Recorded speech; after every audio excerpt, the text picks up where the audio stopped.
Military officials are ready to pump foreign dollars into the JSMC, but when it comes to the White House, President Obama isn't as eager. Good evening. The White House says not so fast when it comes to upgrades of M1 Abrams tanks at the Joint Systems Manufacturing Center.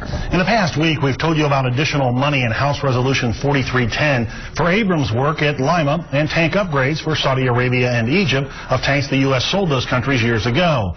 At issue now is the proposed U.S. tank upgrades put in the National Defense Authorization Act for fiscal year 2013. There was bipartisan support for the $255 million in the bill, which is still a low-rate level of production from ending the tank work until the next generation of tank can be built in 2016 or 17. Advisors are now telling the president in a statement policy released by Congress today that if the tank provision and some others are included in the bill, the president should veto it.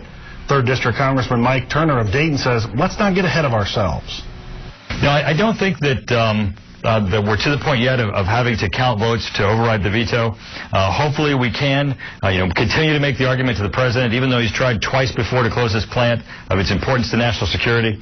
It will help us if the Senate does the same thing in endorsing this operation in the plant.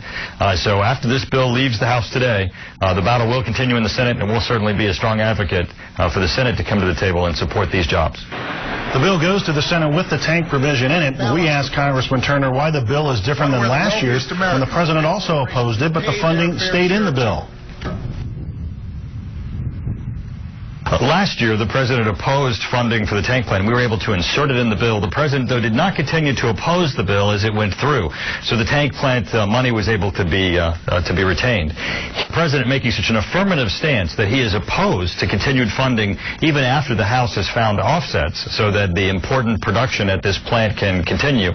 It's certainly of a higher degree of concern. The White House says the unrequested funds violate the Budget Control Act of 2011.